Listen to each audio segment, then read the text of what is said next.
Alright, we're taping here, so don't swear, Noel.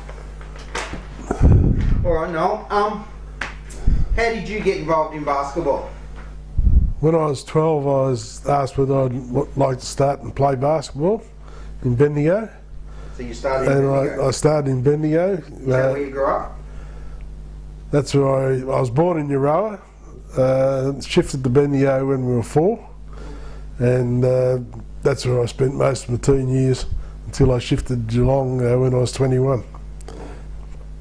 So you started playing in Bendigo. How did you get involved in officiating? Well, in country areas,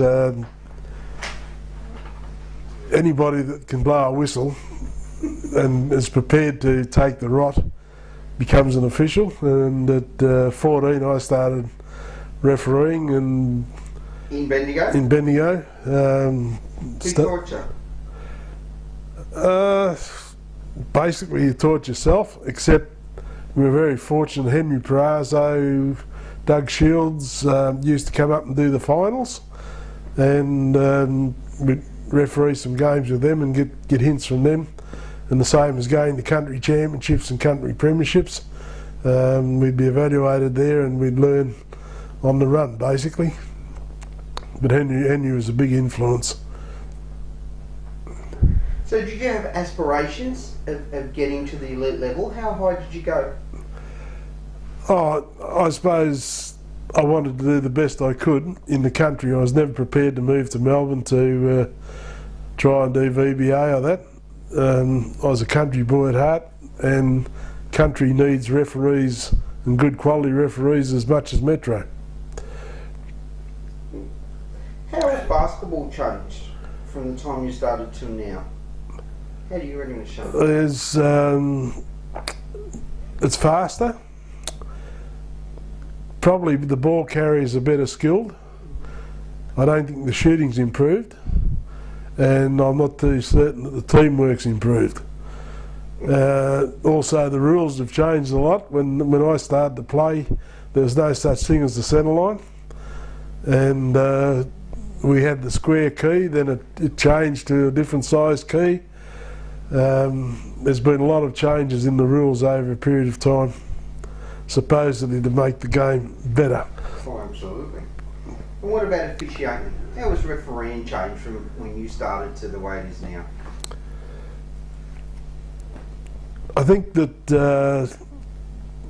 as far as country's concerned, a lot of people that refereed were players, and then they would go to refereeing after they'd played. Whereas now we're getting a lot more younger people coming through, and they need to be fitter because the game's faster, and there's a lot more teams being entered at the more elite level. So I played with them there, and after playing in Bendigo I shifted to Geelong, and we won a number of country premierships as well as country championships. And then I coached Norlane Tigers, or coached Geelong YM to a premiership, Norlane Tigers to 2 premierships and runner-up, and Geelong to 4 premierships. Then I shifted to Morwell with my job, and I coached the under 16 boys that won the country championships, under 18 boys and under 20 boys that won the country championships, and one girls team that won the under 18 championships, and 36 kids that I coached made state sides. So I've contributed a little bit over the time. Certainly out to players and coaching in basketball. And as far as coaching referees, I ran country basketball for 13 years and did all the rosters and so forth in that time. And basically, for evaluations, if we couldn't get metropolitan people like Rod and those people to help us, we had to do it ourselves. So the likes of Rod and myself and that would come off the court as a referee, and then we'd line up and we'd be evaluating somebody the next game. And over a period of time I've evaluated from domestic, Big V, SEABL officials. When I was a young referee, I refereed out of Geelong for a little bit, and I did some of the country championships early on. Now I was there the day that at Albert Park when you got your state badge. Right. How long ago was that? Oh, Christ. That would be. That'd be 32 years ago. Yeah, it'll be a long time ago. And how did you get your state badge? How did they go about giving it or earning it back then? Well, in those days, there'd be a panel that you'd be evaluated over the weekend, and then there would be a panel that would discuss, usually Eddie Crouch, Ray Hunt, Ron Burgess. Those people would discuss whether you're at the level to get a state badge or not. Ron Burgess was another big influence. Ron was straight down the line as far as refereeing was concerned. And John Holden, I also hold in high regard. When you played under John, you knew what was going to be called, you knew what you could get away with, and you knew what sort of a game he would umpire. What about as a referee? Who did you most like refereeing with, and why? Well, in country there are probably 3 guys that I like refereeing with. Rodney Bush. Rodney and I refereed a number of games together. Barry Vizard from Sale. You knew exactly what Barry's going to call, and the same as what you're going to call. And Keith Wilson. Keith was another guy that I liked refereeing with. Basketball characters. Who are some of the basketball characters that stand out for you, and why? Players, coaches, referees, anyone? I suppose Lindsay Gaze and Brian Curl. I refereed St Kilda and Melbourne Tigers one time, and they weren't abusing me, but the abuse that was going on between the benches was a bit of a joke, and I had to pull the game up and just ask them would they simmer down a bit.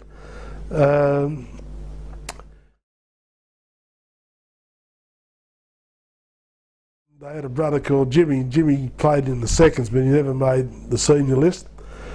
But he very athletic guy, about 6'4", and his main sport was football, but he did play basketball, and on this occasion he takes a big intercept, goes down the court, dribbles down, does a great big slam dunk, then he runs back to the middle of the key, jumps in the middle of the court, jumps in the air and goes, "You effing beauty!" And of course I've got to go, "Sorry Jim, tech foul." 2 shots. Yeah. What about your funniest memory? Have you got a funniest memory that you recall throughout your career? Funniest memory?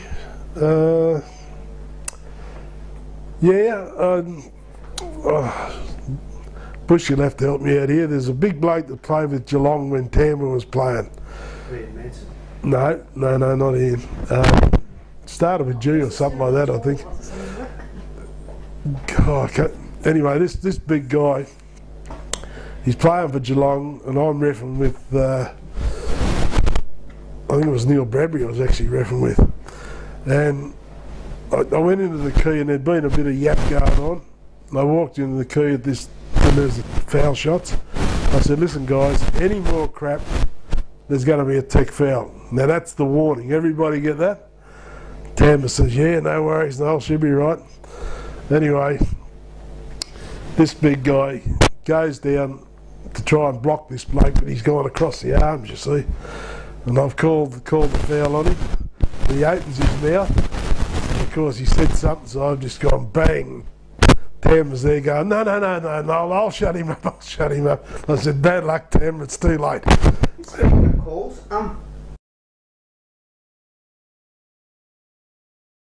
is there a particular call in games that you think referees get wrong? What would that be the most they get wrong? Most travels. What would that be? Why? Because NBA, NBL, WNBL do not play by the rules, and our kids see what they believe is the correct movement, and in a lot of cases it's not. There are travels all over the place. The thing that annoys me is the number of points that are scored off travels. By the little guys? By little guy, big guy. Reverse pivots where he lifts his pivot foot and puts it back on the floor is a travel. But no, we're allowing it these days, and I just don't think that that's makes the player a better skilled player, allowing him to do it. Like, you can do it quite easily and score properly without travelling, if you learn how to do it properly. Because you are one of those referee coaches that pick up the travels the most. So it's obviously one of your pet calls. They missed a few at Colac the other day. Well, Even I saw them. It's not the most. It's the ones that I hate are where a player scores off a travel. Okay, if there's a slam dunk and he takes an extra 1 or 2 steps and it thrills the crowd, fair enough. But some of the movements, you know, it's not helping the game at all. Oh, I suppose there's a number of things that you learn along the way. Management, you've got to manage a game. I suppose management was my role when I was in the TAFE system. I was the Deputy Director of the TAFE Institute, and you have to think logically, as you do as a referee. So there's some of the things. Out of all your career, what's the best bit of advice you got, and from who? Oh, look, I think I got a lot of advice from a number of people. But I think Henry and Ron gave me the best advice. They kept me on a level keel, and they helped me with the rules.